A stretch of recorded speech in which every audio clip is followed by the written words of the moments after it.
আসতো, কিন্তু মুসলমান হয়েও কোরআনের মজমায় অনেকেই আসে না। এর কারণ কি মুসলমান? এর কারণ হলো আল্লাহ রাব্বুল আলামিন কোরআনুল কারীমের মধ্যে বলছেন, ইন্নাকা লা তাহদি মান আহবাবতা ওয়ালাকিন্নাল্লাহা ইয়াহদি মান ইয়াশা ওয়া হুয়া আ'লামু বিল মুহতাদিন। আল্লাহ রাব্বুল আলামিন বলেন, নবী, হেদায়েতের মালিক আমি আল্লাহ, হেদায়েত দেওয়ার মালিক আমি আল্লাহ। আপনি চাইলেই মক্কার কোন কাফেরকে হেদায়েত দিতে পারবেন? কোন আলেম, কোন পীর, কোন বুজুর্গ কোন মানুষকে হেদায়েত দিতে পারে নাই, পারবেও? হেদায়েতের পাওয়ারফুল যে ক্ষমতা, এটা কার হাতে? আল্লাহ তাআলার হাতে। চেয়ারম্যান বলছে আল্লাহ তাআলার হাতে। দেখা যায় কত ডাকাতো হেদায়েত পায়া ইমানদার হয়ে যায়, আবার কত ইমানদারও দাড়ি কাইটা বিড়ি টানে। আছে কি আছে না? দেখবেন এলাকার মধ্যে কিছু লোক দাড়ি রেখা খুব কয়েকদিন নামাজ পড়ে, হঠাৎ করে তার দাড়িও নাই, নামাজও নাই। আছে কি আছে না? আবার কিছু মানুষ অনেক খারাপ ছিল, কিন্তু আল্লাহ তাআলা তাদেরকে এমন হেদায়েত দিছে, এখন তারা আল্লাহর ঘর থেকে আর দূরে সরতে চায় না। মুসলমান, আমি আপনাদের সামনে যে কোরআন পড়েছি, এই কোরআন আল্লাহর রাসূলের উপরে আল্লাহ তাআলা যখন নাজিল করলেন, কি করলেন? আমি করব ওয়াজ, আপনারা দিবেন আওয়াজ। পারবেন তো? যতক্ষণ বয়ান চলবে ততক্ষণ ময়দান কাঁপবে। নাস্তিক, মুরতাদ, বেঈমানরা যাতে বোঝে এখানে কিছু ইমানদার আল্লাহর পাগলেরা বসে আছে। আমরা কার পাগল? আরে জোরে বলেন, আমরা কার পাগল? আমরা নারীর পাগল না, বাড়ির পাগল না, ক্ষমতার পাগল না, সম্পদের পাগল না, আমরা হলাম আল্লাহর পাগল। ঠিক কিনা বলে? দুনিয়ার মানুষ আমাদের পাগল বলে, বলুক, তাতে আমাদের কিছু। দেখবেন বাংলাদেশের আলেমদেরকে অনেক নাস্তিক মুরতাদরা পাগল, মোল্লারা পাগল বলে, কি বলে না? কেউ হুজুরগো খায়া দেয়, কোনো কাম নাই, এটি খালি গরম গরম ওয়াজ করে, কয় না? আরে বেটা, ইসলাম এমন ধর্ম যেখানে নরমও আছে। হযরত সাইয়েদনা আবু বকর ছিলেন নরম, ওমর আল্লাহু আকবার। ওমর কেমন গরম ছিলেন? ইবলিস শয়তান ওমরকে দেখলে রাস্তা পরিবর্তন করত, বলে আমার জম দুধ ওমর আসতেছে। ঠিক কিনা বলেন? ওমরও ছিলেন মুসলিম বিশ্বের শাসক, তিনি ছিলেন গরম। ইবলিস শয়তান কাফেররা দেখলে ওমরকে তারা ভয়ে থরথর করে কাঁপতো। কিন্তু বর্তমানে পৃথিবীতে যত মুসলিম শাসক আছে সবগুলো হলো ইবলিসের খালাতো ভাই, ইবলিসের খালাতো ভাই। সৌদির বাদশা মোহাম্মদ বিন সালমানের এত বড় শয়তান। আমিরাতের বাদশা জায়েদ আল নাহিয়ান, এই হারামজাদা নাকি ইসরায়েলের সৈন্য পর্যন্ত দিছে ফিলিস্তিনিদের মারার জন্য। যখন ফিলিস্তিনে হামলা হয় তখন বুরুজ আল খলিফায় ইসরায়েলের পতাকা ওড়ানো হয়েছে। এই জায়েদ আল নাহিয়ান। ও মুসলমান, যেটা বললাম, এই দুনিয়াতে কিছু মুসলমান হয়েও আল্লাহর হেদায়েত পাবে না। ঠিক কিনা বলেন? ডোনাল্ড ট্রাম্প আরব আমিরাতে গেছে, আমিরাতের বাদশা মেয়েদেরকে দিয়া চুল নাচায়া তাকে অভ্যর্থনা জানাইছে। ঠিক কিনা বলেন? এটা কি কোনো মুসলমানের কাজ? আস্তাগফিরুল্লাহ। অথচ সেও কিন্তু নিজেকে মুসলমান দাবি করে। ঠিক কিনা বলেন? আল্লাহ নবী বলছেন, এই সমাজের ভিতরে অনেক মুসলমান থাকবে, কিন্তু তাদের মধ্যে হেদায়েত, দিন মানবে না, ইসলাম মানবে না, আল্লাহ তাআলার বিধান মানবে না। ঠিক কিনা বলেন? আল্লাহ রাব্বুল আলামিন বিশ্ব নবীর উপরে কোরআন নাজিল করেছেন এই জন্য, ইন্না আনজালনা ইলাইকা যিকরা লিতুবাইয়িনা লিন-নাস।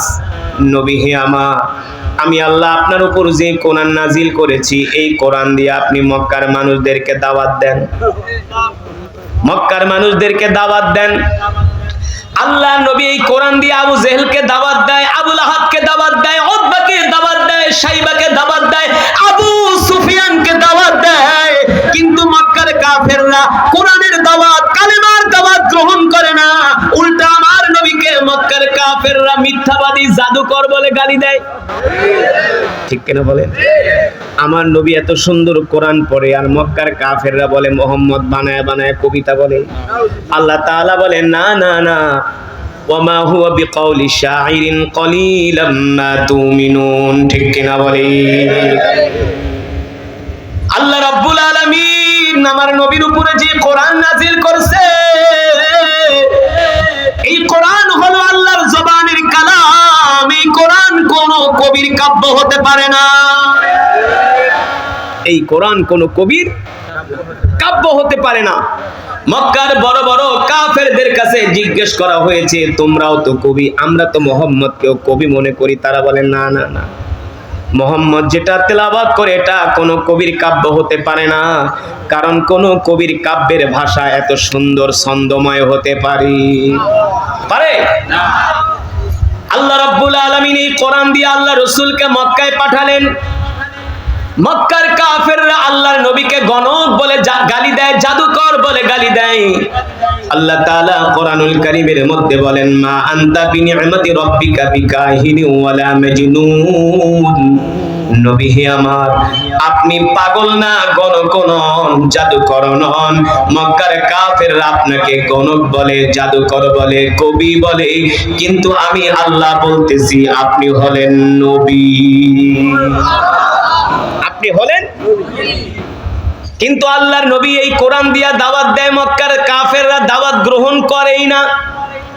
এই যে আমি আপনাদের সামনে বয়ান করতেছি, আমি আপনাদেরকে বলতেছি উঠাউঠি করবেন না, তাহলে বয়ানের একটা সৌন্দর্য, বয়ানের একটা নূর নষ্ট হয়ে যায়। ঠিক কিনা বলেন? এই যে আমি আপনাদের সামনে কোরআন পড়লাম, যদি এখন আপনারা আমাকে বলেন মিয়া মৌলবী তুমি হইলা মিথ্যাবাদী ভণ্ড, আপনারা যদি আমাকে থুতু মারেন, গালি দেন, আমার কেমন লাগবে? কথা বলে শুধু কষ্ট না, কষ্ট না। এই কষ্ট কোন পৃথিবীর অভিধান দিয়ে বোঝানো যাবে না, পৃথিবীর কোন ভাষায় প্রকাশ করা যাবে না। কিন্তু আমার নবী হলেন রহমাতুল লিল আলামিন। আমার নবীকে মক্কার কাফেররা এমন ভাবে আমার নবীকে গালি দিয়েছে, অপমান করেছে। আমার নবী শত গালি অপমান সহ্য করে বারবার মক্কার কাফেরদের কাছে কোরআনের দাওয়াত, কালেমার দাওয়াত নিয়ে গিয়েছে। মক্কার কাফেররা কালেমার দাওয়াত গ্রহণ করে না। আল্লাহর নবী হতাশ হয়ে গেছে, হতাশ। এত দাওয়াত দেই তারপরও মুসলমান হয় না, হতাশ তো হওয়ারই। আল্লাহ তাআলা ডাক দিয়ে বলে, হাবিব আপনি হতাশ হবেন না, পেরেশান হবেন না। আপনার কাজ হলো দাওয়াত দেওয়া। আপনি মক্কার কাফেরদেরকে দাওয়াত দেন। আমি আল্লাহ ওদের মধ্য থেকে যাকে পছন্দ করব তাকে আমি হেদায়েত দিয়ে মুসলমান বানাবো। আল্লাহ তাআলা দোয়া করেছিলেন, আল্লাহর নবী আল্লাহ তাআলার কাছে দোয়া করেছিলেন আবু জেহেলের হেদায়েতের জন্য। কিন্তু আল্লাহ তাআলা প্রিয় নবীর আবু জেহেলের সম্বন্ধে দোয়া কবুল করেন নাই। কিন্তু আবু জেহেলের ঔরসে, আবু জেহেলের রক্তে তার সন্তান নাম হলো আবু জেহেল ইবনে ইকরামা। আবু জেহেল ইবনে ইকরামা আবু জেহেলের সন্তান। বাপ হেদায়েত পায় নাই, আল্লাহ তাআলা হেদায়েত দেয় নাই, কিন্তু ছেলেকে আল্লাহ তাআলা হেদায়েত দেন। নাম কি? ইকরামা। নাম কি? এ যুবক, বাংলাদেশের মুসলমান যুব সমাজ শুনে রাখো, আবু জেহেল কাফের, তার ছেলে ইকরামা আল্লাহর হেদায়েত পেয়ে কালেমা পড়ে মুসলমান হয়ে গেছে। আবু জেহেল যেমন কট্টর ছিল, আল্লাহ রাসূলের বড় দুশমন, ছেলে কি এর চেয়ে কম না? দেখবেন বাবার লাগে মারামারি লাগলে ছেলে আহে কি আহে না? আসে না? বাবা এলো যদি লয় 2 হাত সেন, ছেলে লয় 3 হাত সেন। কারণ বাবার সামনে ছেলের পারফরমেন্স দেখাইতে না। কি আবার বাবা কয় কি পোলা জন্ম দিছি, পিঠে হাড্ডি গুড্ডি ছুটায় ফেলা আছে কি আছে না? ছেলে আবার বাবার কে আপনি বসেন দেখাইতেছি খেলা কারে কয়। ঠিক ইসলামের ইতিহাসে প্রথম একটা যুদ্ধ হয়েছিল, নাম কি? বদর। এই যুদ্ধে আবু জেহেল আল্লাহ রাসূলের বিরুদ্ধে লড়াই করার জন্য যাচ্ছেন বদরের প্রান্তরে। আবু জেহেলের ছেলে ইকরামা কয়, আব্বাজান আপনি চিন্তা করবেন না, আপনি আমার বাবা, আমি আপনার সন্তান। যুদ্ধের ময়দানে আপনার যুদ্ধ করার দরকার নাই, আপনি বৈশা বৈশা শুধু চকলেট খাইবেন। আমি মোহাম্মদের কল্যাণ আপনার মাথার পায়ের কাছে রাখবো। নাউজুবিল্লাহ বলবেন না? ইকরামা বলতেছে, আব্বা আপনার যুদ্ধ করার দরকার নাই, আমি আপনার সন্তান, আপনি আমারে জন্ম দিয়েছেন, দেখবেন আপনার রক্ত কি করে। মোহাম্মদের কল্লাটা এনে আমি আমার পিতা আবু জেহেলের পায়ের কাছে রাখবো। আরো জোরে বলেন নাউজুবিল্লাহ। আল্লাহ তাআলা কয়, আয় আয় আয়, যুদ্ধের ময়দানে আয়। এবার আবু জেহেল আর ইকরামা 800 কাফের নিয়ে মক্কা থেকে রওনা দিলেন মুসলমানদের বিরুদ্ধে লড়াই করার জন্য বদরের প্রান্তরে। কোথায়? বদরের প্রান্তরে গেলেন। মাত্র মুসলমান হলো 313 জন, ওইদিকে কাফের বাহিনী হলো 1000। 1000-এর মধ্যে তাদের 700 অশ্বারোহী বাহিনী, 700 ঘোড়া, 700 তরবারি, 700 ডাল। আর মুসলমানদের ঘোড়া হলো 2টা, তরবারি হলো 2টা, আর উট মাত্র 14টা। সৈন্য সংখ্যা হলো 313 জন। কই 1000 আর কই 300? মাত্র 2টা ঘোড়া, 2টা তরবারি। এ যুবক, এই ইতিহাস তো তোমাদেরকে ইউনিভার্সিটিতে পড়ানো হয় না, তোমরা তো নাস্তিক হবাই। তোমাদেরকে তো রবীন্দ্রনাথের গল্প পড়ানো হয়, অমুক চ্যাটার্জি অমুক ব্যানার্জির গল্প পড়ানো হয়, ঠিক কিনা বলেন? ইসলামের ইতিহাসগুলো যদি আমাদের যুবকদেরকে পড়ানো হতো তাহলে তারা ইমানদার হয়ে যেত, ইমানদার হয়ে যেত। 1000 কাফের যখন ময়দানে গেলেন, আল্লাহর নবী বিশ্ব নবী রাহমাতুল্লিল আলামিন 1000 কাফের দেখে আল্লাহর রাসূল হতাশ হয়ে গেলেন। হতাশ তো হওয়ার এই কথা, কারণ 2টা ঘোড়া 2টা তরবারি দিয়ে 1000 কাফেরের লগে লড়াই করা সম্ভব? আল্লাহর নবী বদরের প্রান্তরে আল্লাহ তাআলার কদমে সেজদা দিয়া হাত উঠাইলেন আর বললেন, আল্লাহ, 1 বছর না, 2 বছর না, 3 বছর না, 13 বছর মেহনত কইরা, কত বছর? 313 জন জোগাড় করছি। এই 313 জন নিয়ে ময়দানে আসছি, 2টা ঘোড়া 2টা তরবারি। আজকে যদি আমরা যুদ্ধে হেরে যাই, ইসলামের নাম নিশানা মুছে যাবে। আল্লাহ তাআলা ডাক দিয়া বলেন, হাবিব, বালা ইন তাসবিরু ওয়া তাত্তাকু ওয়া ইয়াতুকুম মিন ফাওরিহিম হাদা ইউমদিদুকুম রাব্বুকুম বিখামসাতি আলাফিম মিনাল মালাইকাতি মুসাউমিন। আল্লাহ তাআলা ডাক দিয়া বলে, হাবিব, আপনি চিন্তা করবেন না, টেনশন করবেন না, পেরেশান হবেন না। মক্কার কাফেররা 1000 হতে পারে, কিন্তু আমি আল্লাহ ওদেরকে শায়েস্তা করার জন্য আসমান থেকে আপনাকে আমি 5000 ফেরেশতা দিয়ে সাহায্য করব। কয় হাজার? ওই উমদিদকুম রাব্বুকুম বিখামসাতি আলাফিম মিনাল মালাইকাতি মুসাউমিন। আল্লাহ তাআলা ঘোষণা দিতে দেরি 5000 ফেরেশতা আসমান থেকে নামতেছে। কয় হাজার? লম্বা দাড়ি, লম্বা টুপি, লম্বা পাগড়ি আর বিশাল বিশাল তরবারি, এক একটা ফেরেশতা 100 হাত লম্বা। যেই পাহাড়ের উপরে এই 5000 ফেরেশতা নামছে, ওই পাহাড়ের নাম হলো জাবালে মালাইকা। যারা উমরা হজ করতে গেছেন, বদরের প্রান্তর দেখতে গেছেন, তারা ওই পাহাড়টা দেখছেন। আছেন কেউ? জাবালে মালাইকা পাহাড়টা দেখছেন না? পাহাড়ের মাটিগুলা পাউডারের মতো, না? পাহাড়ের মাটিগুলো পাউডারের মতো। অথচ আরবে যত পাহাড় আছে প্রত্যেকটা পাহাড়ের মাটি হলো পাথরের মতো শক্ত, কিন্তু জাবালে মালাইকার এই পাহাড়ের মাটিগুলো মনে হয় যে মেশিন দিয়া গুঁড়া করছে, পাথরগুলো মেশিন দিয়া গুঁড়া করছে, এত পাউডার। কারণ কি?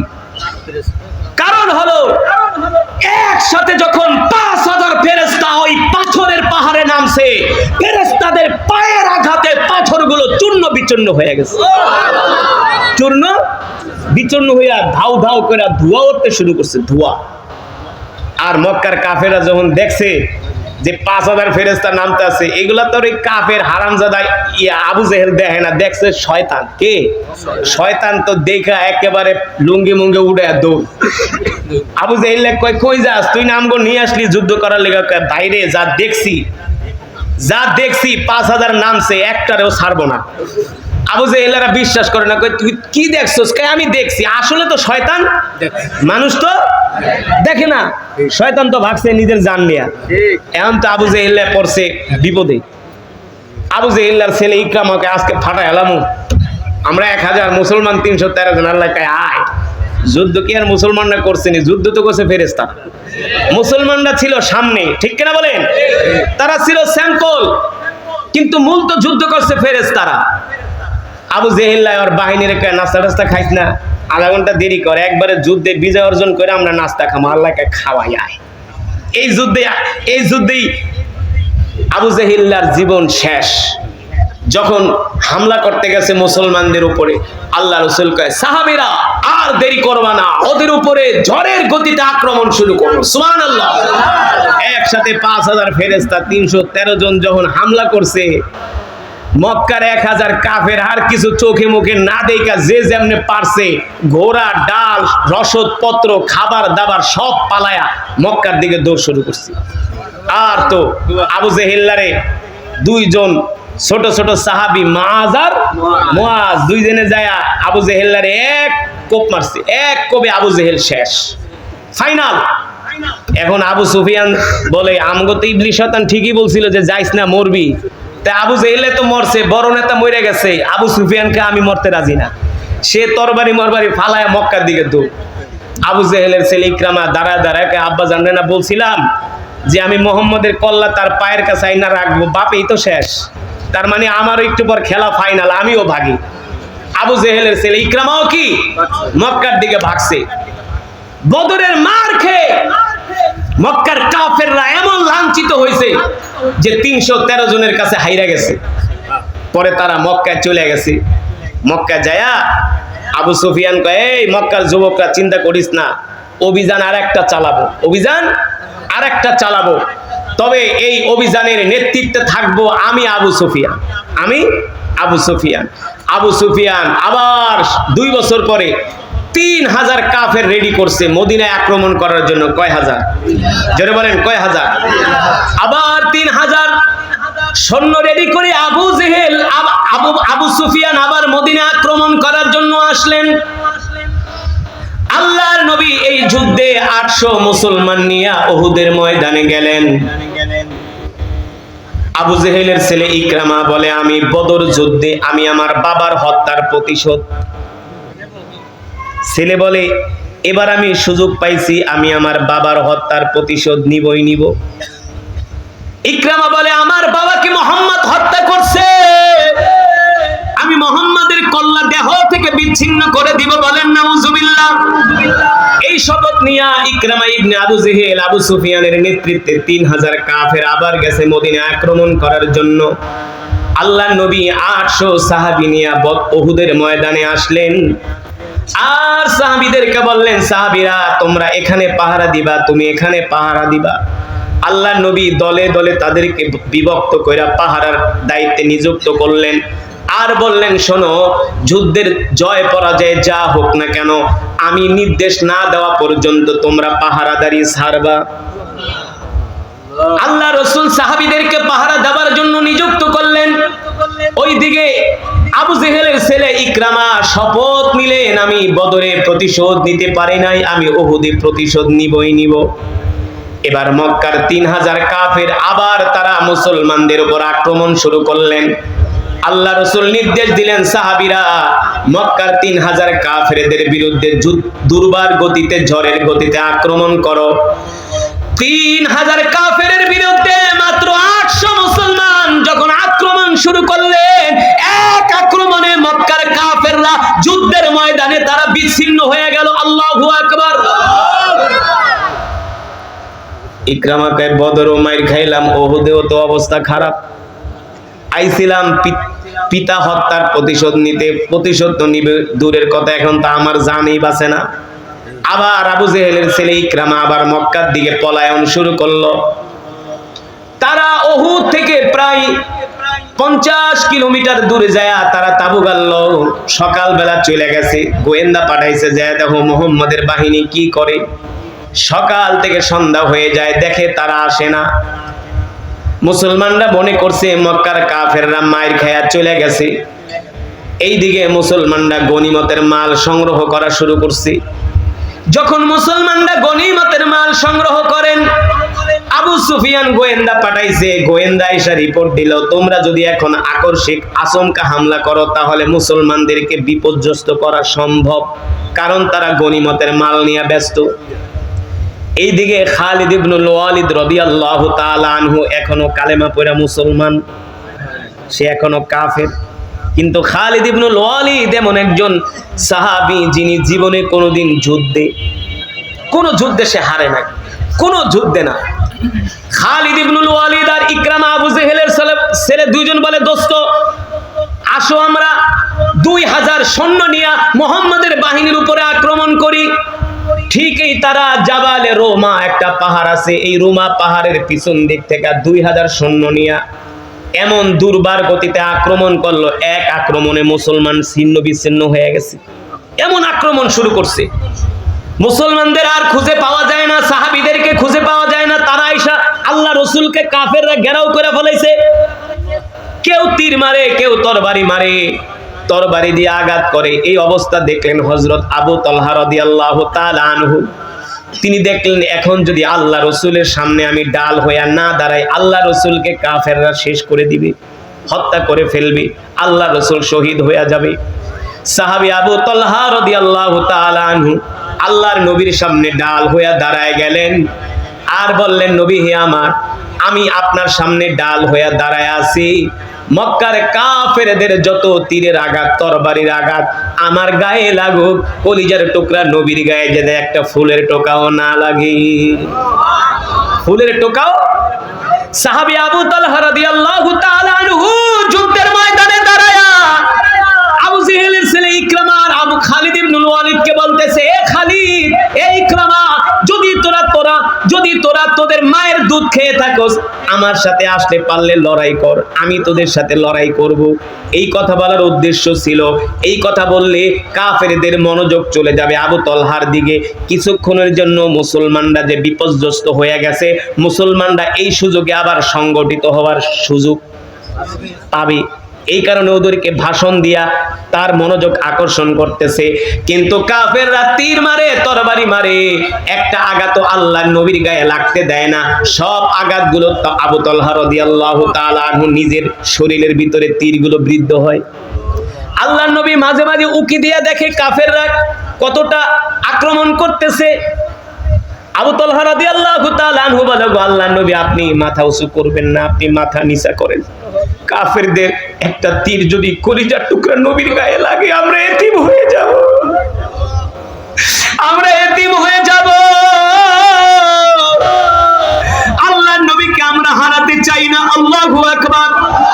ওই যুদ্ধে একজন না, দুইজন না, 70 জন মুসলমান সাহাবী শহীদ হলেন। কয়জন? শেষ পর্যন্ত ওই যুদ্ধেও মক্কার কাফেররা ভালো কোনো অবস্থান না করতে করে তারা আবার চলে গেলেন মক্কায়, আবার চলে গেলেন মক্কায়। এবার মক্কায় যাওয়ার পরে মক্কার কাফেররা ষড়যন্ত্র করলো, এবার মুহাম্মদকে আমরা ছাড়বো না, এবার মুহাম্মদকে আমরা উচিত শিক্ষা দিব। আবার মক্কার কাফেররা 8000 কাফের নিয়ে তারা আবার মদিনায় আক্রমণ করার জন্য প্ল্যান করলো। কয় হাজার? দিন দিন তাদের সংখ্যা বাড়তেছে, ওদের সংখ্যা হলো 8000।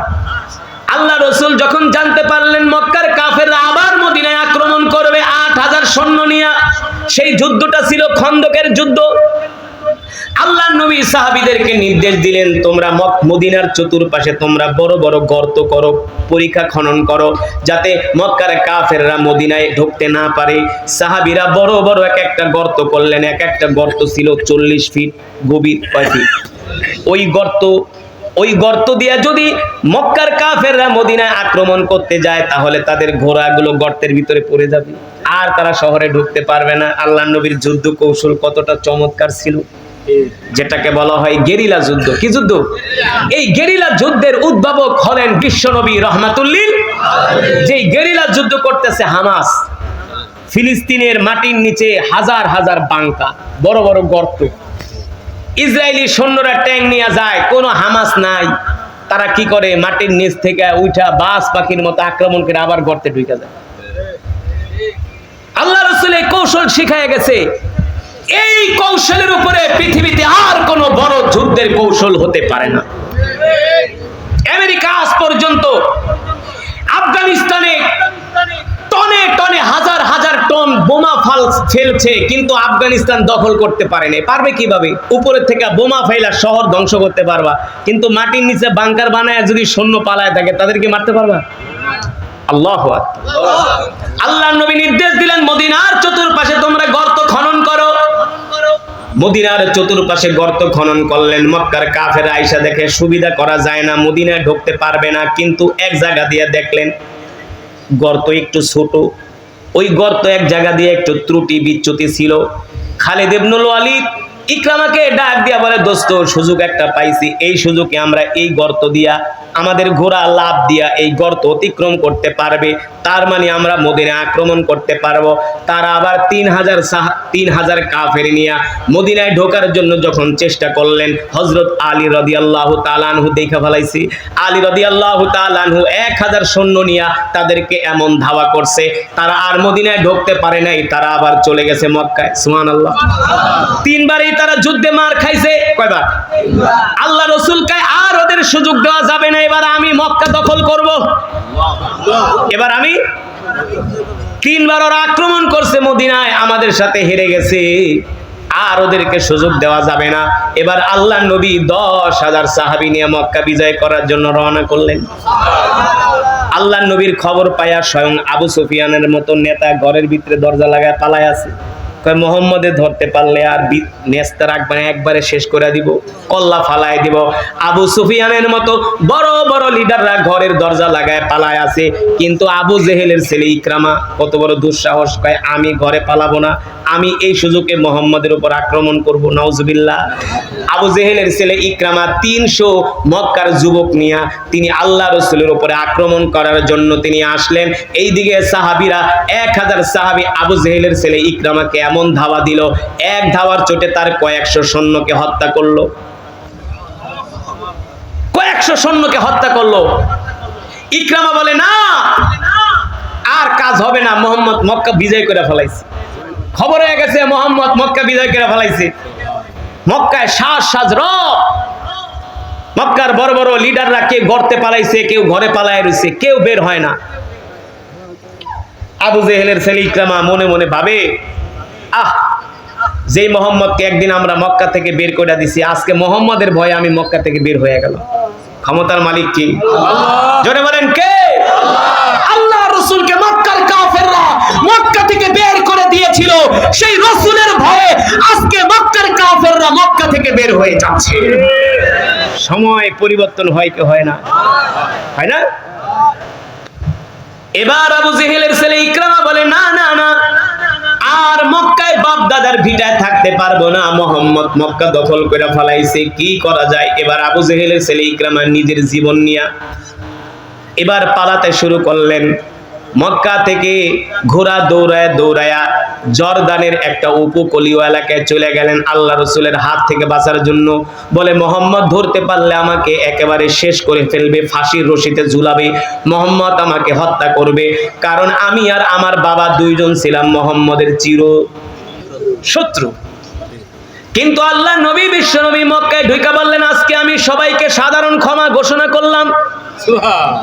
সুবহানাল্লাহ বলবেন না? এই হলো আমার রাসূলের মক্কা বিজয়ের ইতিহাস।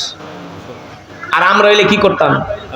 ধর তুই আমারে কষ্ট দিছস, আজকে তোরে সাইজ করে ফেলাম, তো 14 গোষ্ঠী উদ্ধার করুন। দয়ার নবী, মায়ার নবী মক্কায় ঢুকে ঘোষণা করলেন, আমি রাসূল আজকে কারো থেকে কোনো প্রতিশোধ নিব না। সুবহানাল্লাহ বলেন। আবু সুফিয়ানের মতো আল্লাহ রাসূলের দুশমন আল্লাহ নবীর কাছে পত্র লিখলেন, মোহাম্মদ আমি তো তোমার সবচেয়ে বড় দুশমন, আবু জেহেলের পরে তুমিও কি আমাকে ক্ষমা করবে কিনা? আল্লাহ নবী বলে, আবু সুফিয়ান আপনাকে আমিও ক্ষমা করে দিব। আবু সুফিয়ান আল্লাহ নবীর হাতে হাত রেখে কালেমা পড়ে মুসলমান হয়ে গেলেন। আল্লাহু আকবার। এইদিকে ইকরামার স্ত্রী আল্লাহ নবীর কাছে গেলেন। আল্লাহ নবীর কাছে যায় দরজার এই পাশে থাইকা বলতেছে, ওগো আল্লাহ রাসূল আপনি কি আমাকে চিনতে পারছেন? আল্লাহ নবী বলে, কিভাবে চিনবো, আমি তো মক্কা থেকে অনেকদিন মদিনায় ছিলাম, অনেক আত্মীয় স্বজনকেই তো আমি চিনি না। আবু জেহেলের ছেলের বউ ইকরামার স্ত্রী বলতেছে, আমি হলাম আপনার মক্কার সবচেয়ে বড় দুশমন যিনি ছিলেন আবু জেহেল। আল্লাহ রাসূল শুনে চমকে গেলেন। আবু জেহেল মানি বলে, আমি আবু জেহেলের ছেলের বউ, বলো কি তুমি কি তাহলে ইকরামার স্ত্রী? ওগো আল্লাহর নবী, আমি ইকরামার স্ত্রী বলতেছি। আপনি যে সাধারণ ক্ষমা ঘোষণা করছেন, এই ক্ষমার আওতায় কি আমিও পড়ি কিনা? আল্লাহ নবী বলল, যাও যাও, তোমাকেও ক্ষমা করে দিলাম। ইকরামার স্ত্রী চিন্তা করলেন, যেই নবীকে আমরা এত কষ্ট দিছি, নিজের বাপ দাদার ভিটা থেকে বের করে দিছি, এত অত্যাচার করছি, ওই নবী আজকে আমাকে ক্ষমা করে দিলেন, তার মানে তিনি দুনিয়ার কোনো সাধারণ মানুষ নন, তিনি হলেন আল্লাহর নবী, এর মধ্যে কোনো সন্দেহ না। আল্লাহ রাসূলের আখলাক দেখা, ইনসাফ দেখা, আল্লাহ রাসূলের মায়া ভালোবাসা দেখা, দয়া দেখা আবু জেহেলের স্ত্রী ইকরামা বললেন, ওগো নবী, আপনি যেহেতু আমাকে সাধারণ ক্ষমা ঘোষণা করছেন, আমি আর দেরি করব না, আপনি এখনই আমাকে কালেমা পড়ায় মুসলমান বানায় দেন। আর জোরে বলেন সুবহানাল্লাহ। দেখেন ক্ষমা করলে কি হয়, অনেক সময় ক্ষমা করলেও শত্রু বন্ধুতে পরিণত হয়, শত্রু বন্ধুতে পরিণত হয়। এ কারণে ক্ষমা করবেন, মানুষকে ক্ষমা করবেন, প্রতিশোধ নিবেন না, প্রতিশোধ নিবেন না। গতকাল ফেসবুকে একটা দৃশ্য দেখলাম, পুলিশ একজন আসামিকে ধরে নিছে, দেখছেন এই ভিডিওটা? পুলিশ একজন আসামিকে ধরে নিছে, কোর্টে ওঠানোর পরে ওই আসামির ছোট একটা মেয়ে তার কোলে আসছে, আব্বু আব্বু করে। আসামি তার মেয়েটাকে কোলে নিয়ে আদর করতেছে, ওই অবস্থায় পুলিশ অথবা অন্য কেউ ওই আসামির গালে থাপ্পড় মারতেছে। একটা সন্তান যখন একটা বাবার কোলে থাকে, তখন ওই সন্তান মনে করে আমার বাবা হলো পৃথিবীর সবচেয়ে বড় রাজা, হোক সে রিকশাওয়ালা, হোক সে অপরাধী, হোক সে সমাজের কোনো ছোট একজন মানুষ, কিন্তু প্রত্যেকটা সন্তানের কাছে এক একজন বাবা হলো এক একজন রাজা। সন্তানের সামনে যদি কেউ বাবার গায়ে হাত দেয়, এর চেয়ে কষ্ট আর দুঃখ হতে, সে যত বড় অপরাধী হোক। আজকে ইনসাফ, আজকে ক্ষমা মানুষের মধ্যে নাই। আজকের সমাজ হয়ে গেছে ধরো মারো খাও, মারো, তুমি আমাকে মারছো, এখন আমি তোমাকে মারবো, কোনো ক্ষমা নাই। কিন্তু এটা কি আল্লাহ রাসূলের আদর্শ ছিল? না। কিন্তু এখানে কথা আছে, আবার সব অপরাধীকেই ক্ষমা করা যাবে না। দেখতে হবে ওরে ক্ষমা করলে কি আমার ইসলামের জন্য, দ্বীনের জন্য কোনো কল্যাণ হবে কিনা, মানুষের কোনো কল্যাণ হবে কিনা। যদি হয় ক্ষমা করা যায়, আর যদি না হয় ওকে উপযুক্ত শাস্তি দিতে হবে, ঠিক কিনা বলেন? আবু জেহেলের ছেলের বউ ইকরামার স্ত্রী বললেন, ওগো আল্লাহর নবী, আপনি যেহেতু আমাকে ক্ষমা করে দিয়েছেন, আমি কালেমা পড়ে মুসলমান হয়ে যাব, আর দেরি করব না। আল্লাহ রাসূল খুশি হয়ে গেলেন, ইকরামার স্ত্রী কালেমা পড়ে মুসলমান হয়ে গেলেন। এবার ইকরামার স্ত্রী ভীতু কণ্ঠে, কাঁপা কাঁপা কণ্ঠে আল্লাহর নবীকে বলতেছেন, ওগো নবীজি, আমি আপনাকে আর একটা কথা বলতে চাই। আল্লাহর নবী বলে, কি বলবেন বলেন। ইকরামার স্ত্রী বলে, ওগো আল্লাহর নবী, আমার স্বামী ইকরামাও তো আপনার অনেক বড় দুশমন ছিল, আমি আজকে ইকরামার সম্বন্ধে আপনার কাছে একটা আবেদন করতে চাই। আল্লাহর নবী বলে, কি আবেদন করবা?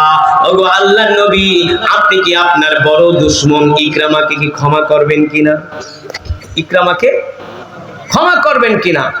আল্লাহর নবী বলল, শোনো, যদি ইকরামা আমার হাতে হাত রেখে কালেমা পড়ে মুসলমান হয়ে যায়, তাহলে ইকরামাকেও ক্ষমা করে দিব। জোরে বলেন সুবহানাল্লাহ। এই কথা শোনার পরে ইকরামার স্ত্রী আনন্দে কেঁদে ফেললেন, যে আমার স্বামী ছিল মৃত্যুদণ্ডের আসামি, আপনি যেহেতু তাকে ক্ষমা করে দিয়েছেন, আমি আমার স্বামীকে খুঁজে নিয়ে আসবো, এসে আপনার হাতে হাত রাখায় কালেমা পড়ায় মুসলমান বানায় দিব। আল্লাহু আকবার। এবার ইকরামার স্ত্রী ইকরামাকে খোঁজার জন্য বের হয়ে গেলেন, মানুষের কাছে জিজ্ঞেস করলেন। মক্কার মানুষ বলল, শুনছি ইকরামা মক্কা থেকে জর্দানের নদীবর্তী এলাকায় চলে গেছে, সেখান থেকে নদী পার হয়ে অন্য কোন দেশে সে দেশান্তর হয়ে যাবে, সে আর মক্কায় আসবে না। এই কথা শোনার পরে ইকরামার স্ত্রী দিনের পর দিন ঘোড়া দৌড়ায়া যায়, দেখে ইকরামা একটা নদীর পারে বসে আছে, নদীর পারে বসে আছে। স্ত্রীকে দেখা ইকরামা খুশি হয়ে গেছে, বলে, তোমারে কি মোহাম্মদ এখনো মারে নাই, হত্যা করে নাই? আমি তো ভাবছিলাম মোহাম্মদ তোমার কল্লা ফালাইয়া দিছি, এখন দেখি তুমি আমার সামনে। ইকরামা আনন্দে আত্মহারা হয়ে গেছে। ইকরামার স্ত্রী বলে, প্রাণের স্বামী গো, আমরা না যাই না মুহাম্মাদের উপর অত্যাচার করছি, জুলুম করছি, নির্যাতন করছি। স্বামী গো, মুহাম্মদ এত ভালো মানুষ, তার মতো ভালো মানুষ মক্কার জমিনে একজন নাই। বলে, মুহাম্মদ কি এমন ভালো আচরণ দেখাইছে? ইকরামার স্ত্রী বলে, ওগো প্রাণের স্বামী, আল্লাহর নবী মুহাম্মদ সাল্লাল্লাহু আলাইহি সাল্লাম শুধু ভালো আচরণ দেখায় নাই, মুহাম্মদ সাল্লাল্লাহু আলাইহি সাল্লাম আমাকেও ক্ষমা করে দিয়েছে। শুধু আমাকেই ক্ষমা করে নাই, আপনাকেও ক্ষমা করে দিয়েছে। ইকরামা